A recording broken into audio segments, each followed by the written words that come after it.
Assalamualaikum warahmatullahi wabarakatuh.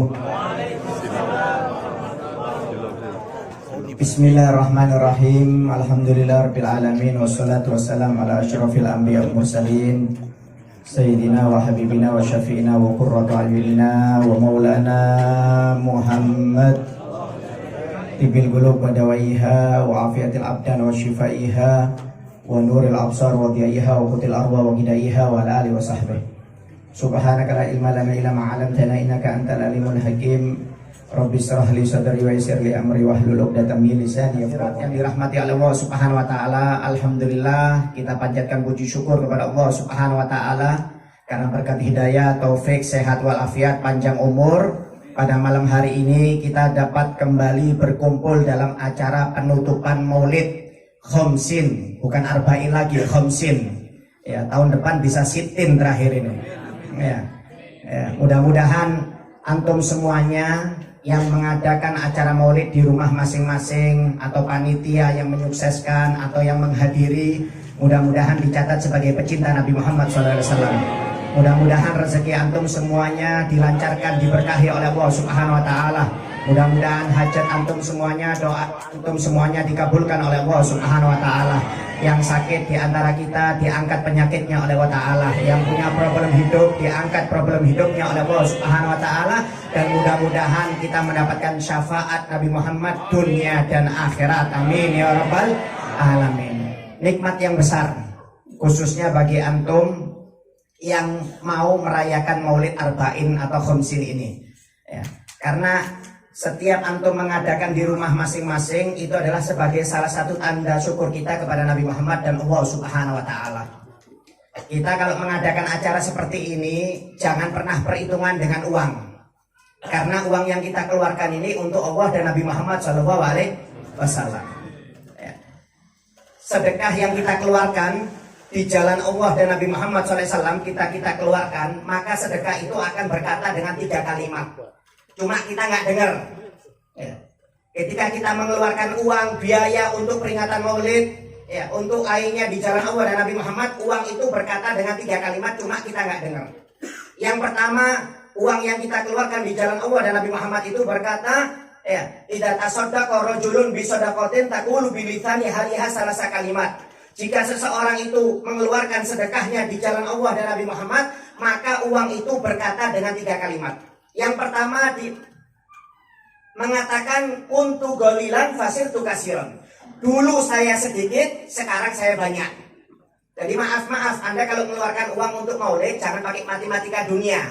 Kalau pakai matematika dunia, Anda punya uang 1 juta, Anda keluarkan 100, sisanya 900. Tapi kalau untuk Allah dan Nabi Muhammad jangan pakai matematika langit, Quran dan hadis. Pakai matematika hadis minimal kembalinya 10 kali lipat. Anda mengeluarkan uang biaya maulid umpamanya 1 juta, minimal kembalinya 10 juta. Itu minimal sudah itu. Bahkan kalau dalam Al-Quran minimal kembalinya 700 kali lipat, bahkan bisa lebih. Terserah Allah Ta'ala. Anda mengeluarkan mengeluarkan uang untuk peringatan maulid 1 juta, minimal kembalinya 700 juta. Jadi nggak ada ceritanya orang yang sedekah bangkrut, itu nggak ada.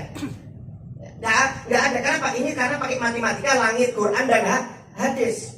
Nggak ada, Pak Bu, maaf ceritanya orang bangkrut karena sedekah, itu nggak ada. Yang bangkrut itu yang pelit, yang nggak pernah keluar, yang hitung-hitungan untuk Allah, untuk Nabi Muhammad, hitung-hitungan itu rezekinya bakal dipersempit oleh Allah Ta'ala. Tasaddaqi falatu'i fayu alaik.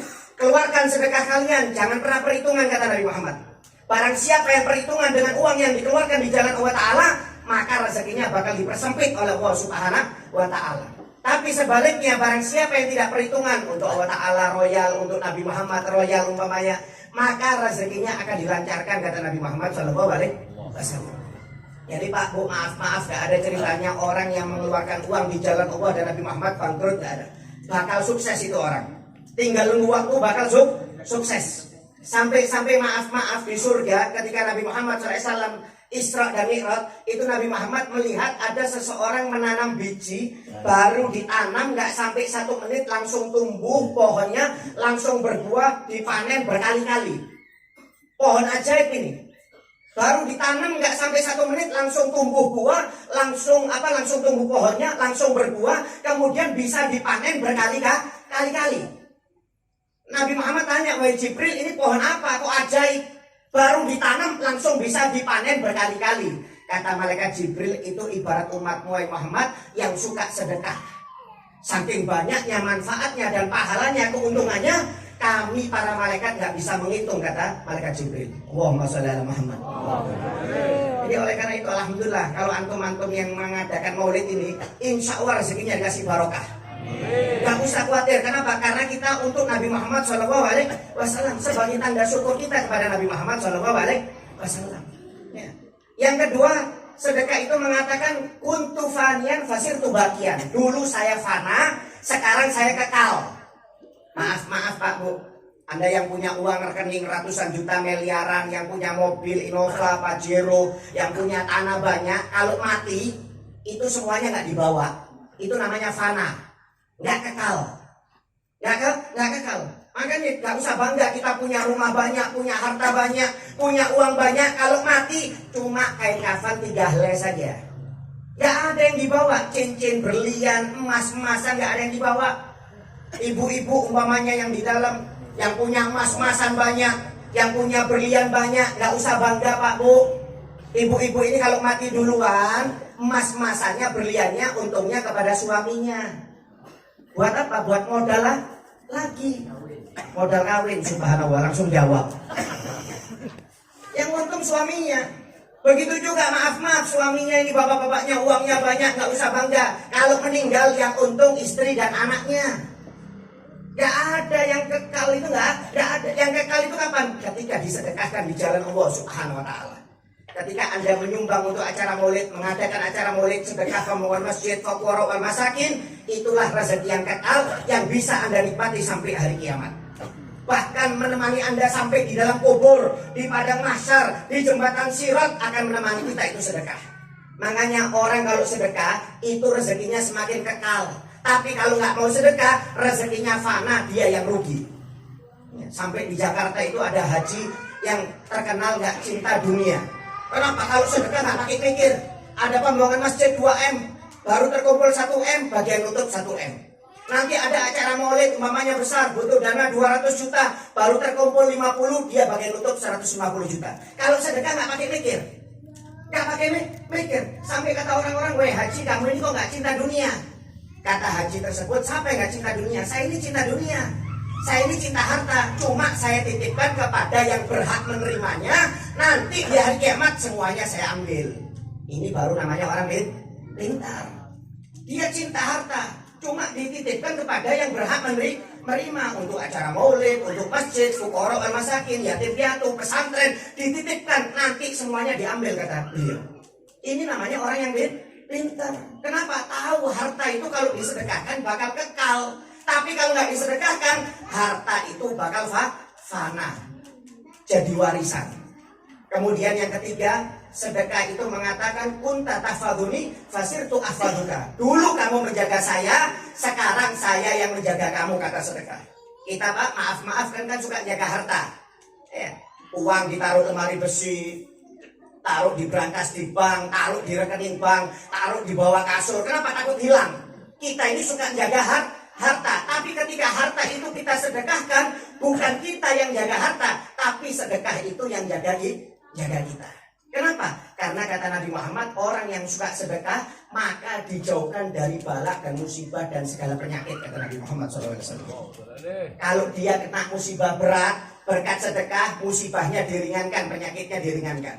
Kalau dia kena musibah ringan, penyakit ringan, berkat sedekah diangkat musibahnya, penyakitnya diangkat. Artinya apa? Orang yang suka sedekah, insya Allah dijaga oleh Allah Subhanahu Wa Taala dunia dan akhirat. Dijaga sampai di zaman Nabi Musa ada seorang preman, pemuda kerjaannya ganggu warga sekitar. Dinasehati nggak berubah pemuda ini, sampai lapor kepada Nabi Musa. Dinasehati 1 kali nggak berubah, 2 kali nggak berubah, sampai 3 kali nggak berubah. Akhirnya karena nggak tahan Nabi Musa diriwayatkan memerintahkan seekor ular yang sangat ganas untuk mematok pemuda tersebut supaya bisa mati sudah, nggak ganggu warga sekitar. Berangkat itu ular, ditunggu oleh Nabi Musa, siang nggak datang, sore nggak datang, malam nggak datang, sampai pagi Nabi Musa keliling, nggak taunya ular itu sudah terikat di atas pohon. Ditanya oleh Nabi Musa, wahai ular, kenapa kamu terikat di atas pohon? Sudah kamu gigit pemuda tersebut? Kata ular tersebut, wahai Nabi Musa, ketika saya mau menggigit pemuda tersebut, malaikat turun dari langit untuk menyelamatkan pemuda tersebut. Akhirnya saya diikat, akhirnya pemuda itu lepas dari gigitan saya. Nabi Musa bingung, mulai kapan preman diselamatkan malaikat? Kalau orang soleh diselamatkan malaikat masih masuk akal. Ini preman diselamatkan malaikat. Akhirnya dicari itu preman pemuda tersebut. Ditanya, wahai pemuda, apa amalanmu kemarin? Kata pemuda tersebut, gak ada wahai Nabi, sama seperti kemarin. Yaitu ganggu warga sekitar, itu memang hobiku.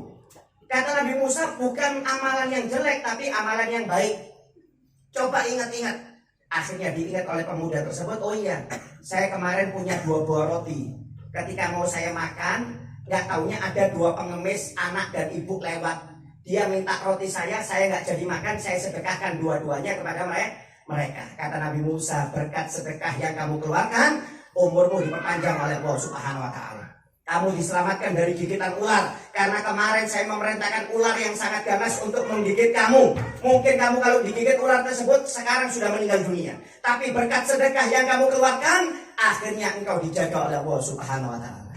Allahumma sholli ala Muhammad.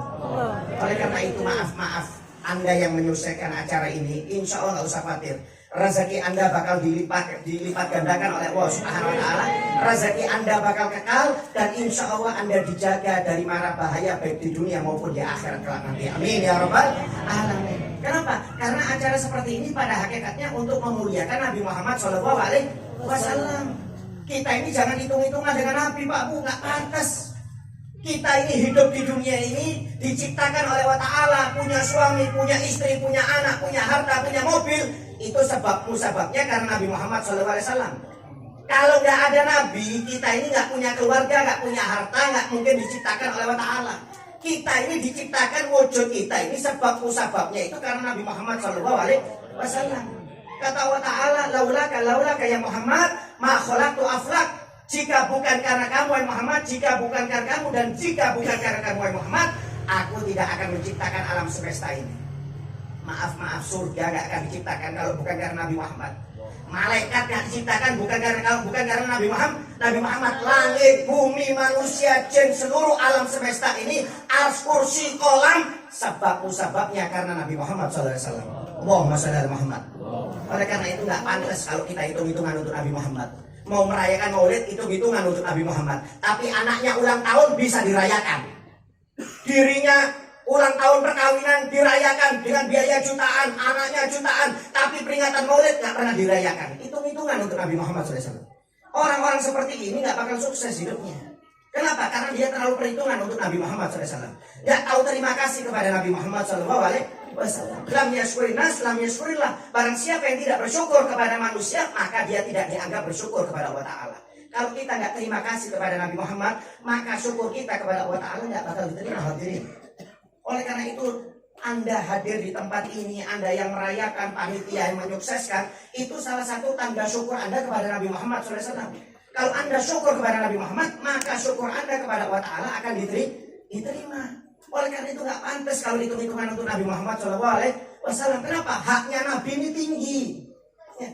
Kita ini hidup di dunia, salah satu kewajiban kita adalah untuk memuliakan dan mengagungkan Nabi. Itu tujuan hidup kita. Kata Allah Ta'ala dalam Al-Quran, Inna arsalnaka syahidan wa mubasyiran wa nadhira litu'minu billahi wa rusulihi wa tu'azziru wa tuwaqqiru. Ini ditafsiri oleh para ulama, hunya ini sebagai ulama mengatakan kembalinya kepada Nabi Muhammad. Kita hidup di dunia ini tujuannya untuk memuliakan dan mengagungkan Nabi. Nabi Muhammad, Pak Bu, gak kita muliakan, gak kita agungkan, gak ada masalah. Kenapa? Sudah dimuliakan oleh Allah Ta'ala, sudah diagungkan oleh Allah Ta'ala. Kita memuliakan Nabi Muhammad dan mengagungkan Nabi Muhammad, itu manfaatnya bukan untuk Nabi, tapi kembali kepada pribadi kita masing-masing. Nabi Muhammad gak butuh kita muliakan, Nabi Muhammad gak butuh kita agungkan. Kenapa? Sudah dimuliakan oleh Allah Ta'ala, sudah dimuliakan, diagungkan oleh Allah Ta'ala. Cuma kita yang memuliakan dan mengagungkan Nabi, itu manfaatnya kembali kepada diri kita masing-masing. Makanya orang yang nggak mau memuliakan Nabi, nggak mau mengagungkan Nabi, maka hidupnya nggak akan dimuliakan, nggak akan diagungkan oleh Allah Subhanahu wa taala. Waliyadzubillah min dzalik. Haknya Nabi Muhammad itu tinggi. Ya, maaf, Allah Ta'ala memerintahkan kita sholat, Allah Ta'ala nggak ikut sholat, Pak Bu. Allah Ta'ala memerintahkan kita puasa, Allah nggak ikut puasa. Allah memerintahkan kita sedekah, Allah nggak ikut sedekah. Allah memerintahkan kita baca Quran, Allah nggak ikut baca Quran. Satu-satunya ibadah yang diperintahkan oleh Allah kepada kita dan Allah ikut juga ibadah tersebut cuma sholawat kepada Nabi Muhammad SAW. Inna Allaha wa malaikatahu yusholluna 'alan nabi ya ayyuhalladzina amanu shollu 'alaihi wa sallimu taslima. Kita nggak sholawat, Nabi Muhammad nggak butuh sholawat kita, nggak apa. Kenapa? Allah sudah bersolawat kepada Nabi Muhammad. Kita nggak sholawat, Nabi Muhammad nggak butuh sholawat kita. Kenapa? Malaikat sudah sholawat. Kita sholawat itu kembalinya fungsinya kepada diri kita masing-masing. Bukan nggak ada untungnya untuk Nabi. Untungnya itu untuk kita. Oleh karena itu haknya Nabi itu tinggi. Maaf, jangankan sholawat. Ya, maaf. Anda ketika disebut nama Nabi Muhammad, Anda nggak bersolawat kepada Nabi Muhammad. Maaf, kita dapat ancaman dari Nabi Muhammad, gak bakal melihat wajah Nabi Muhammad nanti di hari kiamat. Hati-hati, jangan main-main. Kita saja, jangankan disuruh bersolawat, kita nggak jawab nama Nabi Muhammad ketika disebut, nggak solawat, maka menjadi orang yang celaka dan tidak akan bisa melihat wajah Nabi Muhammad di hari kiamat. Dalam hadis sahih, Siti Aisyah ketika jahit pada malam hari jarumnya jatuh, kemudian lilinnya padam, lampunya padam. Siti Aisyah sampai mencari jarumnya nggak ketemu. Nggak lama kemudian Nabi Muhammad masuk. Ketika Nabi Muhammad masuk, langsung rumah Siti Aisyah itu bercahaya berkat wajah yang keluar dari wajah Nabi, berkat cahaya yang keluar dari wajah Nabi Muhammad SAW. Sampai Siti Aisyah mengatakan, maaf wa wajah ya Rasulullah, sungguh bercahayanya wajahmu ya Rasulullah. Apa jawab Nabi Muhammad? Wailun liman lam yaron yaumal qiyamah. Celaka wahai Aisyah, nanti kalau di hari kiamat ada orang yang nggak bisa melihat wajahku, kata Nabi Muhammad SAW. Waliyadzubillah min dzalik. Siti Aisyah tanya, siapa orang yang celaka itu ya Rasulullah? Kata Nabi Muhammad, al-bakhil, orang yang pelit, orang yang kikir, itu nanti di hari kiamat nggak bisa melihat wajahku. Manil bakhil ya Rasulullah? Siapa orang yang pelit, siapa orang yang kikir itu ya Rasulullah? Man dzukirtu indahu falam yusolli alayya, yaitu orang ketika disebut namaku Muhammad, dia tidak mau bersolat kepada diriku, maka dia orang yang pelit dan tidak bisa melihat wajahku nanti di hari kiamat. Allahumma sholli ala Muhammad. Oleh karena itu hati-hati Pak Bu, kalau setiap ceramah Anda dengar di YouTube, di kaset apapun, ketika menyebut nama Muhammad langsung Allahumma sholli ala Muhammad. Ketika disebut nama Muhammad langsung Allahumma sholli ala Muhammad. Walaupun diulangi 1000 kali, jangan diam, jangan bengong. Kalau cuma diam bengong, Anda nggak bersolawat kepada Nabi Muhammad ketika disebut nama Nabi Muhammad, maka kita nggak bisa melihat wajah Nabi Muhammad di hari kiamat. Waliyadzubillah min dzalik. Haknya tinggi. Makanya ketika Nabi Muhammad pernah naik mimbar mengucapkan amin 3 kali. Pada Nabi Muhammad nggak berdoa, sahabat nggak ada yang berdoa.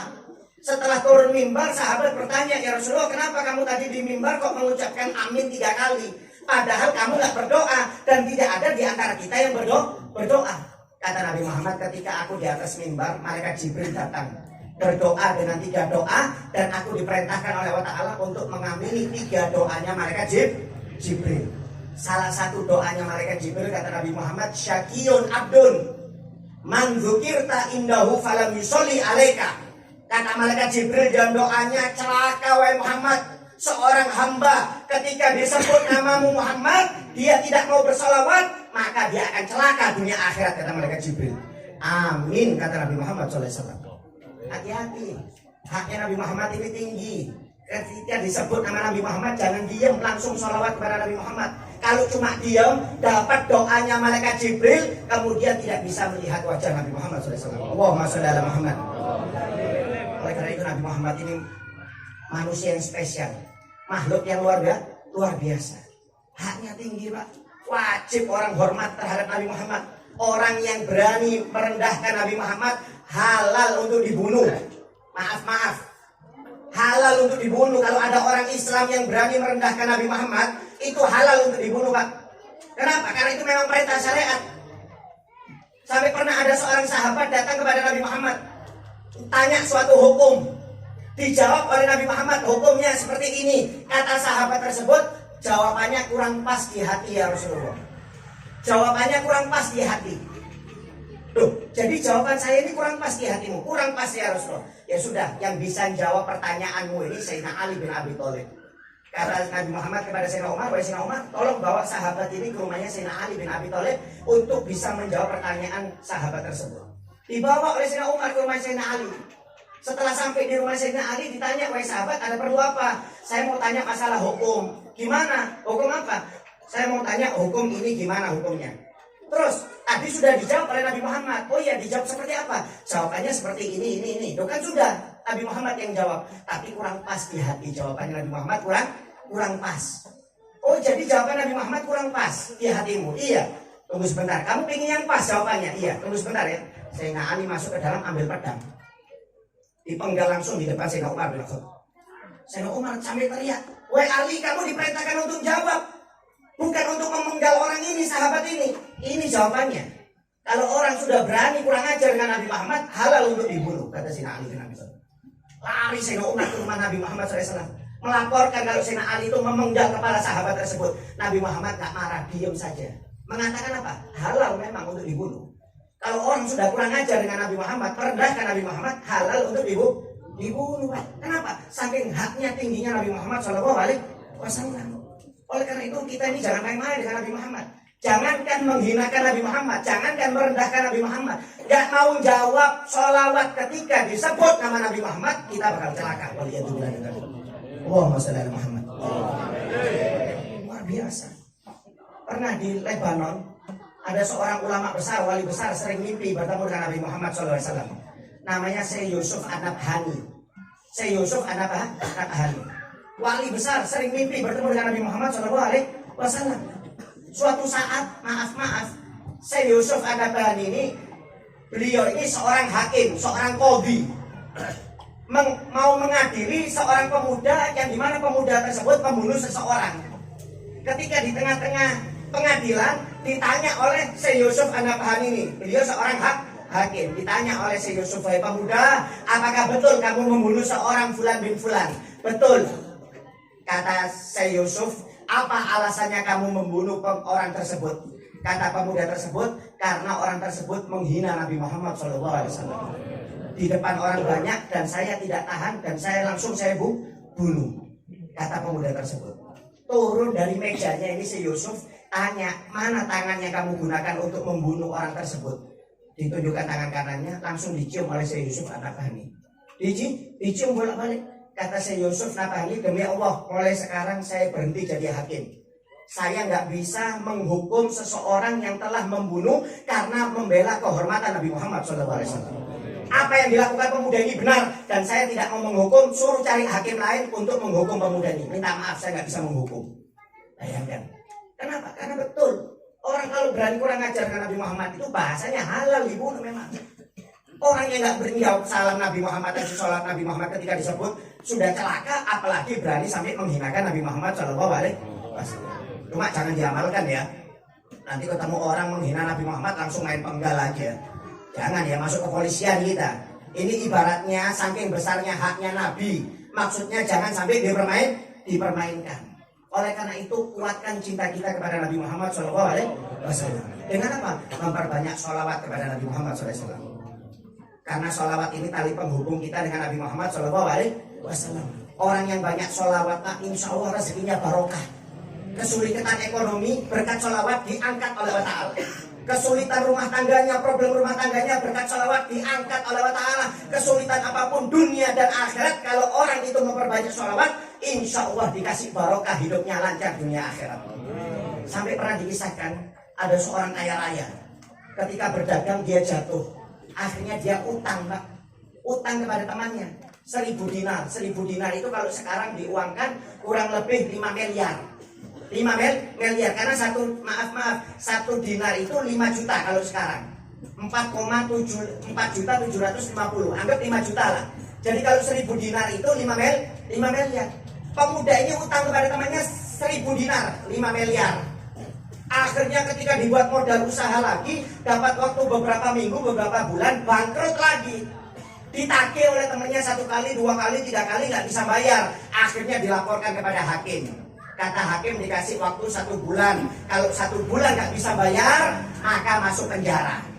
Akhirnya keluar dari pengadilan, dia tanya sama ulama, apa resepnya supaya utang saya yang 1000 dinar 5M ini bisa dilunasi oleh Allah Ta'ala. Kata ulama tersebut, pulang ke rumahmu, nggak usah keluar-keluar, pagi, siang, sore, malam, perbanyak baca sholawat.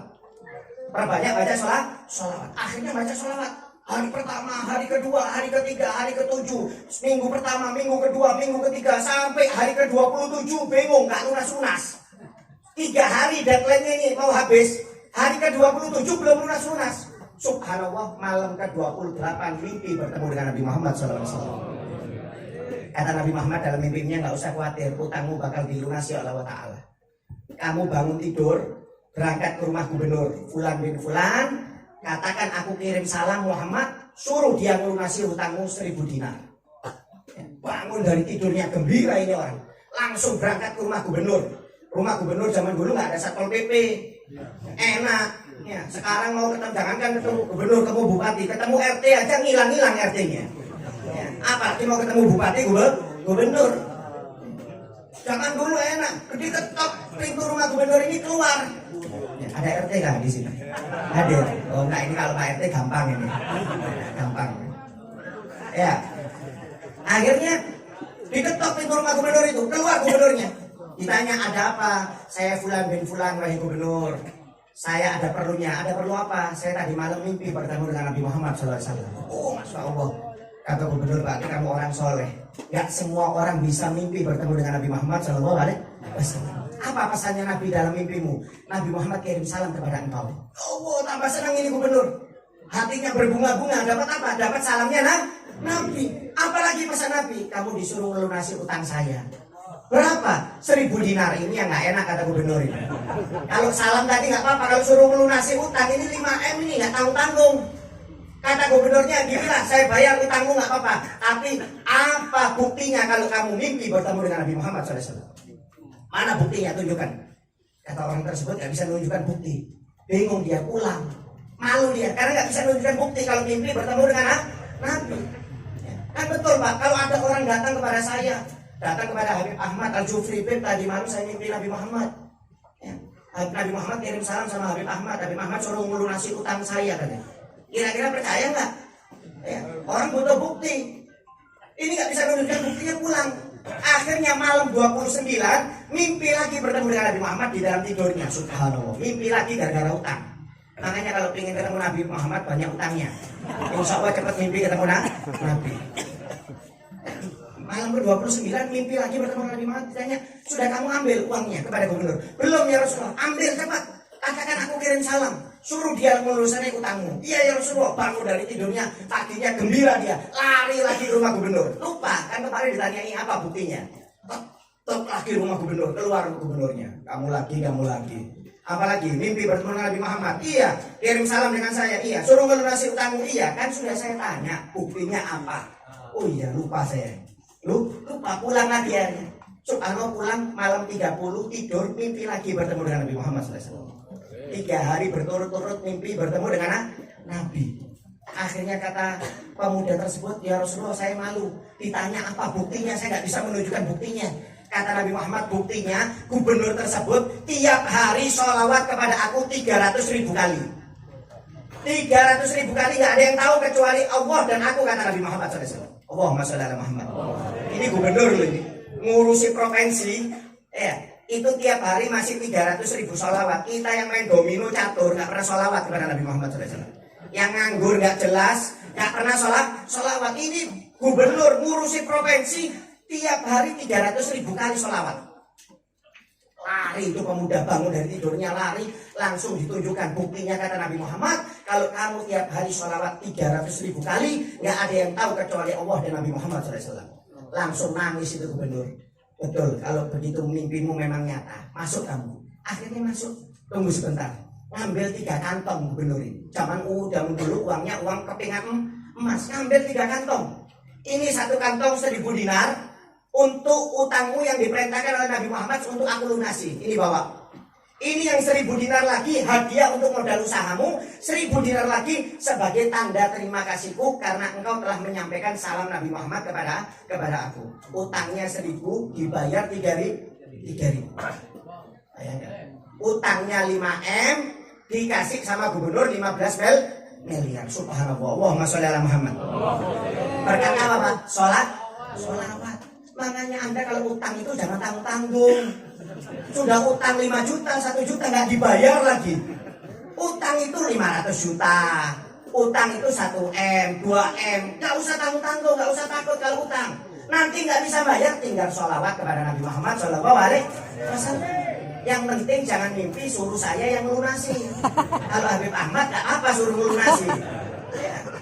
Kalau saya minta maaf, kalau Habib Ahmad mungkin bisa dianggarkan dari APBD daerah provinsi ya. Kalau saya minta maaf, yang penting jangan, karena Pak utang saya masih ada juga. Saya kan berkat sholawat kepada Nabi Muhammad SAW. Oleh karena itu perbanyak sholawat kepada Nabi Muhammad SAW. Orang yang memperbanyak sholawat, insya Allah hidupnya barokah dunia akhirat. Mudah-mudahan berkat berkumpulnya kita di tempat ini, mudah-mudahan mendatangkan berkah dari Allah Subhanahu Wa Taala, mendatangkan barokah rahmat dari Allah Taala, mendatangkan ridhonya Allah Taala, mendatangkan maghfirah dari Allah Subhanahu Wa Taala, dan mudah-mudahan seluruh hajat kita semuanya dikabulkan oleh Allah Taala. Doa-doa kita dikabulkan oleh Allah Subhanahu Wa Taala. Kita dicatat sebagai pecinta Nabi Muhammad, dan mudah-mudahan Nabi Muhammad cinta kepada kita, dan mudah-mudahan kita mendapatkan syafaat Nabi Muhammad dunia dan akhirat. Mudah-mudahan anak-anak kita dijadikan anak-anak yang soleh-solehah, anak-anak yang cinta kepada Nabi Muhammad, cinta kepada Allah Ta'ala, dan taat kepada kedua orang tuanya. Mudah-mudahan anak-anak kita dijauhkan dari pergaulan bebas, dijauhkan dari perzinahan, dijauhkan dari narkoba, dijauhkan dari minuman-minuman keras, dijauhkan dari hal-hal yang diharamkan oleh Allah Subhanahu Wa Ta'ala. Mudah-mudahan anak-anak kita menjadi penyejuk mata kita dunia dan akhirat. Mudah-mudahan antum semuanya yang mengadakan acara Maulid Arba'in ini, Khamsin ini, baik panitianya maupun yang hadir, mudah-mudahan mendapat keberkahan dari Nabi Muhammad SAW. Mudah-mudahan Maulid Khamsin ini bukan terakhir buat kita. Mudah-mudahan kita masih dipanjangkan umur oleh Allah Ta'ala untuk bisa mengadakan acara Maulid Khamsin ini di tahun-tahun yang akan datang dalam keadaan sehat walafiat dan keadaan dilancarkan rezekinya oleh Allah Subhanahu Wa Ta'ala. Amin ya Rabbal Alamin. Mungkin ini sedikit yang bisa saya sampaikan. Jika ada kesalahan atau kekurangan, sekali lagi saya mohon maaf. Apa-apa yang benar itu dari Allah Subhanahu Wa Ta'ala, yang salah itu dari pribadi saya sendiri. Wabillahi taufiq wal hidayah wa ridho wal inayah. Wassalamualaikum warahmatullahi wabarakatuh.